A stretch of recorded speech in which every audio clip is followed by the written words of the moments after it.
और बिहार में मुकेश सहनी ने महागठबंधन की टेंशन जो है बढ़ा दी है। न्यूज 18 इंडिया के पास एक्सक्लूसिव जानकारी है कि कांग्रेस और आरजेडी मुकेश सहनी अब भी देखिए मान नहीं पाए हैं, मना नहीं पाए हैं।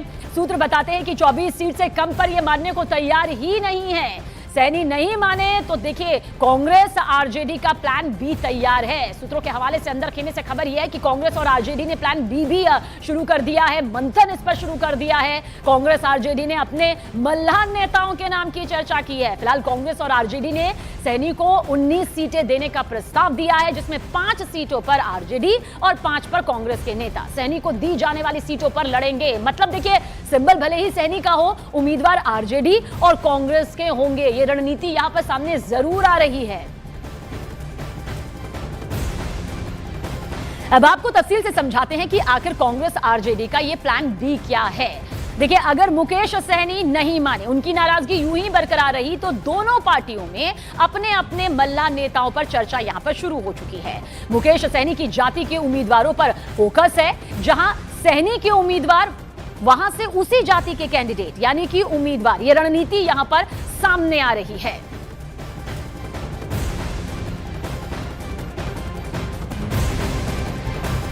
और हमारे 3 सहयोगी इस वक्त हमारे साथ मौजूद है। अरुण, सबसे पहले आपकी तरफ आएंगे।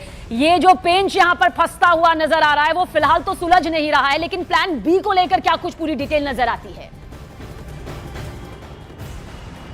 देखिए पहली बात तो कि मुकेश सहनी को यह फैसला करना है कि वो महागठबंधन में रहेंगे कि नहीं रहेंगे। कल देर रात तक जो बातचीत हुई है उसके मुताबिक उनको 19 से ज़्यादा सीटें नहीं दी जा सकती, अभी तक की जो बात है। और उसमें भी 19 में से 5 सीटें आरजेडी और 5 सीटें कांग्रेस के नेता लड़ेंगे सहनी के सिंबल पर। यानी अगर आप देखें तो 9 सीटें ही उनको दी जा रही हैं अब तक।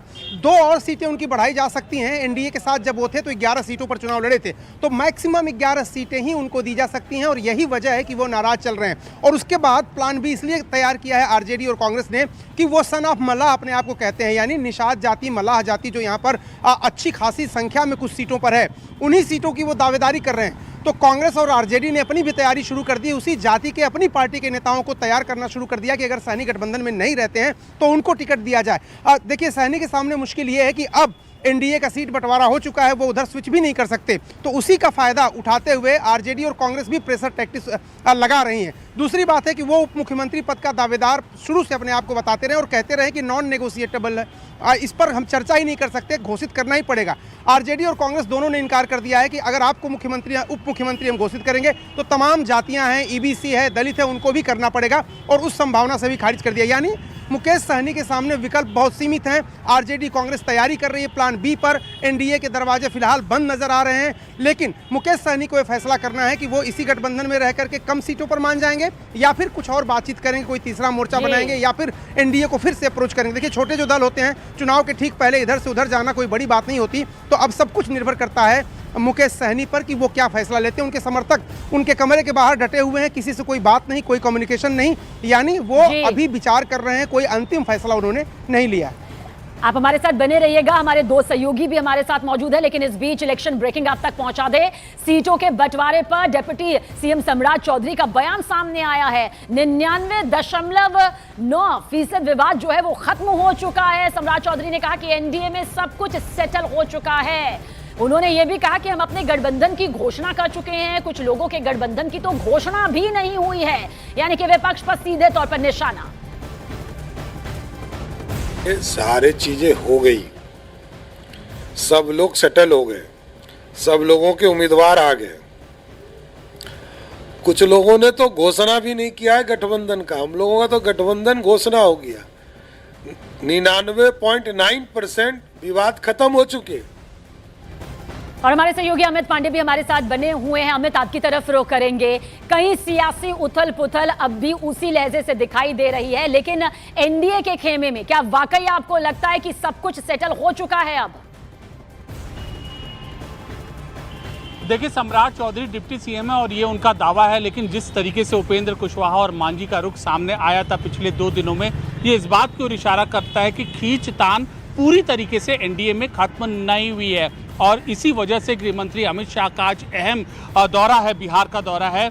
और इसके अलावा आज जो एनडीए एकजुट आए, एनडीए एक तरीके से जनता के सामने पेश हो, इसीलिए जगह जगह आज बीजेपी के ज़्यादातर उम्मीदवार, एनडीए के ज़्यादातर उम्मीदवार अपना नॉमिनेशन करेंगे और उस नॉमिनेशन प्रक्रिया में एनडीए के सारे नेता, पांचों पार्टियों के सारे नेता, देखिए ये जो पांचों नेता हैं इनकी पार्टी के आएंगे और उन कैंडिडेट्स के साथ रहेंगे। तो जनता को दिखाने की बेशक ये कोशिश की जा रही है, बयान ज़रूर दिए जा रहे हैं कि 99.9% सब कुछ ठीक हो चुका है, लेकिन खींचतान का दौर यहाँ पर जारी है। अगर हम कहें कि महागठबंधन में बहुत ज़्यादा है तो एनडीए में भी कम नहीं है। इन सब के बीच सबसे बड़ी चीज़ ये भी है कि बीजेपी पहली पार्टी बिहार में बन गई है इस बार 2025 के विधानसभा चुनाव में, जिसने अपने सारे प्रत्याशियों की घोषणा कर दी है। मतलब एक रणनीति के एक हिस्से में, एक पहलू में कम से कम बीजेपी या एनडीए महागठबंधन से इस पहलू में आगे बढ़ता हुआ दिखाई दे रहा है। जी,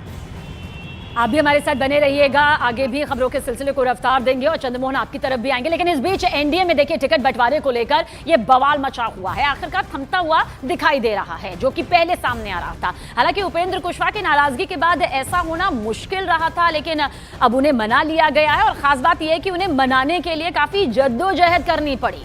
दरअसल माना यह जा रहा है कि उपेंद्र कुशवाहा जो नाराज चल रहे थे अब मान चुके हैं। कुशवाहा 6 सीट मिलने से नाराज चल रहे थे, यह सभी के सामने आ चुका है। लेकिन उपेंद्र कुशवाहा ने एनडीए में सब कुछ ठीक नहीं है जब कहा तो फिर भूचाल जरूर आ गया। उपेंद्र कुशवाहा को दिल्ली ले गए केंद्रीय गृह राज्य मंत्री नित्यानंद राय। बड़ी तस्वीर निकल कर आई कि दिल्ली में केंद्रीय गृह मंत्री अमित शाह से मुलाकात यहां पर कुशवाहा की हुई। उपेंद्र कुशवाहा से राज्यसभा रिन्यूअल और एक एमएलसी सीट देने का वायदा किया गया। देखिए, उपेंद्र कुशवाहा की नाराजगी महुआ सीट को लेकर थी। महुआ से अपनी पत्नी या बहू को वो चुनावी मैदान में उतारना चाहते थे।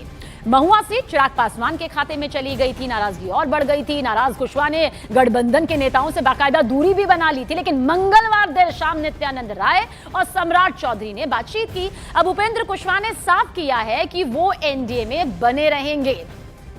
और हमारे सहयोगी चंद्रमोहन भी हैं, लेकिन उससे पहले बिहार विधानसभा चुनाव को लेकर यह खबर भी आप तक पहुंचा देते हैं, जहां महागठबंधन में अब तक सीटों का बंटवारा नहीं हो पाया है। लेकिन इससे पहले ही आरजेडी सुप्रीमो लालू प्रसाद यादव ने अब तक कई उम्मीदवारों को सिंबल यानी कि चिन्ह दे दिया है। और इसी कड़ी में शहाबुद्दीन के बेटे ओसामा साहब को भी लालू प्रसाद यादव की तरफ से खास सीट की जिम्मेदारी सौंप दी गई है।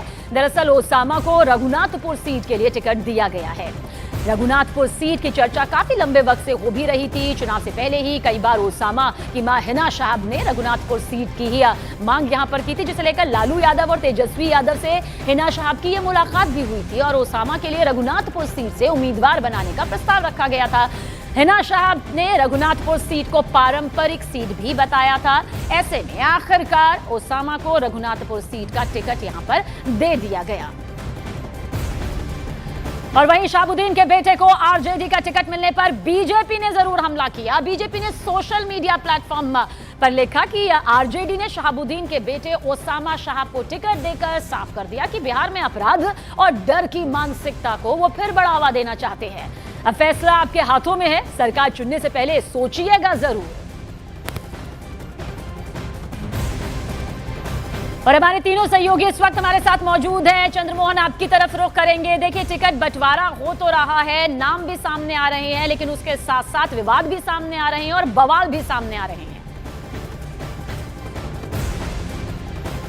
एक जगह नहीं है, दोनों तरफ ही दिखाई दे रहा था। हालांकि एक तरफ बवाल एनडीए में थमते हुए नजर तो आ रहा है, क्योंकि उपेंद्र कुशवाहा जो नाराज चल रहे थे महुआ सीट को लेकर, उनको उस जगह की भरपाई एक एमएलसी और साथ ही उनके राज्यसभा को रिन्यूअल करके एनडीए ने कर दिया है। अमित शाह ने उनको श्योरिटी कर दिया है, जिसके बाद वो वापस आए और 12 घंटा बाद ही उन्होंने अपनी सुर बदल ली। 12 घंटा पहले वो ये कहते हैं कि एनडीए में ऑल इज वेल नहीं है, तो वहीं शाम में कहते हैं कि ऑल इज वेल है एनडीए में। तो एनडीए में जो विवाद था वो थमते हुए नजर आ रहा है। लेकिन महागठबंधन में जो पेच है वो मुख्य तौर पर मुकेश सहनी की ओर से अटका हुआ है। और जब तक मुकेश सहनी क्लियर नहीं कर देते हैं कि उनको क्या 18 या 19 सीट मंजूर है या नहीं है, अगर उनको मंजूर नहीं होता है तो फिर महागठबंधन में भी सीटों का ऐलान हो जाएगा कि कांग्रेस कितनी सीटों पर चुनाव लड़ रही है, आरजेडी कितने सीटों पर चुनाव लड़ रही है और लेफ्ट को कितनी सीटें दी गई है। और यही एक पेच है जिसकी वजह से अब तक महागठबंधन में सीटों का बंटवारा नहीं हो पाया है। साथ ही कांग्रेस के नेता भी कई ऐसे सीट हैं जिसको लेकर 5 जो मुझे जानकारी मिली है उसके मुताबिक कांग्रेस और आरजेडी दोनों वो सीट चाहती है और इसी के लिए अब तक यह साफ नहीं हो पाया है कि कौन कितने सीटों पर चुनाव लड़ेगा। कल देर रात कांग्रेस के जितने भी बड़े बिहार के नेता हैं, राजेश राम हो, कृष्णा अलावरू हो जो बिहार के प्रभारी हैं, और साथ ही जो सीएलपी के लीडर हैं वो भी पहुंचे थे। लालू यादव के साथ उनकी मीटिंग हुई, तेजस्वी यादव के साथ मीटिंग हुई, डिनर भी हुआ, लेकिन ये साफ नहीं हो पाया कि कौन कितने सीटों पर चुनाव लड़ेगा। तो आज जो है वो काफी महत्वपूर्ण दिन है। मुकेश सहनी को तय करना है कि उनको किधर रहना है, क्या वो महागठबंधन में रहेंगे या फिर बाहर जाएंगे। अगर वो तय कर लेते हैं तो महागठबंधन में भी 7 सीटों का बंटवारा और उसका ऐलान भी हो जाएगा कि कौन कितने सीटों पर चुनाव लड़ेगा। अरुण, आरजेडी और कांग्रेस साथ साथ चलते हुए तो नजर आ रहे हैं, लेकिन अब चिन्ह भी बांटने शुरू कर दिए हैं, सिंबल बांटे जा रहे हैं दोनों ही पार्टियों की तरफ से। लेकिन सीट शेयरिंग जो सबसे बड़ा मुद्दा है, जो सबसे बड़ा जरिया है, आप अपने उम्मीदवारों को तभी तो चुनावी मैदान में उतारेंगे एकजुटता के साथ। उस पर सहमति कब तक बनती नजर आ रही है, क्योंकि 2 चरणों की तारीख सामने है और ये बेहद करीब है।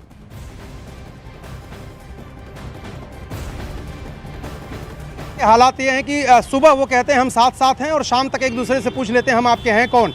बैठकों का दौर चलता रहता है, कोई नतीजा निकलता नहीं। कल रात तक, बहुत देर रात तक कृष्णा अलावरू, शकील अहमद खान और राजेश राम की मुलाकात लालू परिवार से, लालू यादव और तेजस्वी यादव से हुई। कुछ ऐसी सीटें हैं, लगभग आधा दर्जन, जहां पर दोनों का दावा है। आरजेडी भी लड़ना चाहती है और कांग्रेस भी। जैसे एक विधानसभा सीट है दरभंगा की जाले, जहां पर पिछला विधानसभा चुनाव लड़ी थी कांग्रेस, और उस वजह से मस्कूर उस्मानी एक एएमयू के नेता थे, अलीगढ़ मुस्लिम यूनिवर्सिटी के, उनकी वजह से पूरा पोलराइज हो गया था और तेजस्वी यादव का यह मानना है कि उनकी वजह से सरकार नहीं बन पाई। उस सीट को आरजेडी वापस चाहती है और अपने उम्मीदवार को वहां से लड़ाना चाहती है, लेकिन कांग्रेस कह रही है कि हमारी परंपरागत सीट है, हम नहीं छोड़ेंगे उसको। तो इस तरह के लगभग आधा दर्जन सीटें हैं जिन पर मुश्किल आ रही है। जहां तक गठबंधन के ऐलान का सवाल है, देखिए खाना तो खराब हो चुका है। अब वो वाले जो सीन आप देखते हैं कि गठबंधन के तमाम नेता एक बड़ी प्रेस कॉन्फ्रेंस में खड़े होते हैं और ऐलान करते हैं कि हम इतने लड़ेंगे, हम उतने लड़ेंगे, हम उतने लड़ेंगे, वो दोनों तरफ नहीं हो पाया। न एनडीए में वो हो पाया कि सारे नेताओं को यहां पर प्रेस कॉन्फ्रेंस रख के रद्द करनी पड़ी 4 बजे, क्योंकि सारे नेताओं को एक मंच पर लाने के लिए जरूरी था कि उनको संतुष्ट करें। कभी उपेंद्र कुशवाहा रूठ जाते थे, कभी मांझी,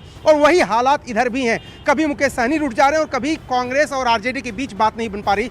आज का दिन, क्योंकि कल तो नॉमिनेशन का आखिरी दिन है, तो आज के दिन किसी भी तरीके से आज सुलझा लेना होगा विवाद को, और आज ही चाहे मनमुटाव हो, चाहे सहमति से हो जाए, लेकिन सीटों के बंटवारे का फार्मूला आज तय कर लेना ही पड़ेगा। लेकिन वो जो ग्रैंड पिक्चर की आप बात करती हैं ना दोनों गठबंधनों में, वो देखने को नहीं मिली कि सारे नेता इकट्ठा हैं, एकजुट हैं, हाथ से हाथ मिला करके मीडिया के सामने आ रहे हैं। न वो उधर हो पाया, न लगता है इधर हो पाएगा। और जनता जनार्दन सब जानती है, एकजुटता के साथ उसे अपने उम्मीदवार भी चाहिए और साथ ही एक ऐसी स्थायी सरकार भी चाहिए। बहरहाल अमित पांडे भी हमारे साथ में है। अमित, महागठबंधन की ये जो खींचतान है, रस्साकशी है, वो जग जाहिर है और वो जनता बिहार की साफ तौर पर देख रही है। वहीं पर एनडीए की एकजुटता सामने भी आ रही है, अपने स्टार प्रचारकों की फौज भी सामने आ चुकी है, सीट शेयरिंग भी हो चुकी है, नाम भी एक एक करके लिस्ट के जरिए सामने आ रहे हैं। कहा जा सकता है कि ये वो मुद्दे हैं, ये वो तस्वीर है जो सीधे सीधे बिहार की जनता देख रही है। जी बिल्कुल, और जैसा कि हमारे वरिष्ठ सहयोगी अरुण कह रहे थे कि ग्रैंड पिक्चर दोनों धड़ों की नहीं सामने आई, और इसी वजह से जो चीज़ 11 या 12 अक्टूबर को होनी थी 16 अक्टूबर तक हो गया है। 4 दिन हो गया, ग्रैंड पिक्चर वो आ नहीं पाई है। अब एनडीए का जहाँ तक धड़ा है, जाहिर सी बात है कि जो रणनीति का एक पहलू है, मसलन की टिकट बंटवारा और उम्मीदवारों की घोषणा, उसमें कहीं आगे बढ़ता हुआ एनडीए दिख रहा है। और आज एक मेगा शो है जो बीजेपी का, एनडीए का, पूरे बिहार भर में करीब आधा दर्जन बीजेपी शासित राज्यों के सीएम आएंगे, और यहाँ तक कि आंध्र के डिप्टी सीएम भी आएंगे, यहाँ पर एनडीए शासित राज्यों के भी नुमाइंदे आएंगे और उम्मीदवारों के नामांकन में यहाँ पर शामिल होंगे। खुद योगी आदित्यनाथ भी आएंगे, इसके अलावा अलग अलग सीएम आएंगे। तो ये दिखाने की कोशिश है कि सीट बंटवारे और उम्मीदवारों की घोषणा के बाद अब उनके नामांकन में भी ये सीएम तक खुद आ रहे हैं। तो कितनी गंभीर है जीत के प्रति, इसका अंदाजा लगाया जा सकता है। पीएम ने कार्यकर्ताओं को संबोधित किया, अब सीएम आ रहे हैं, शाम को गृह मंत्री आ रहे हैं। तो रणनीतिक तौर पे अब, जो कि बहुत ज्यादा उलझा हुआ था एनडीए की रणनीति, अब सुलझती हुई और गाड़ी आगे बढ़ती हुई दिखाई दे रही है। बिल्कुल अमित, और आप तीनों ही आज बिहार की सियासत से जुड़ी हुई हर एक जरूरी खबर पर, तस्वीर पर नजर बनाए रखिएगा। बहरहाल इस तफसील से जानकारी के लिए आप तीनों का ही बहुत बहुत शुक्रिया। तो देखिए, बिहार की सियासत में जाहिर सी बात है, ये उतार चढ़ाव जो इस वक्त दिखाई दे रहा है, चाहे वो सीट शेयरिंग को लेकर हो, उम्मीदवारों के नाम का ऐलान हो या उम्मीदवारों के नाम के कटने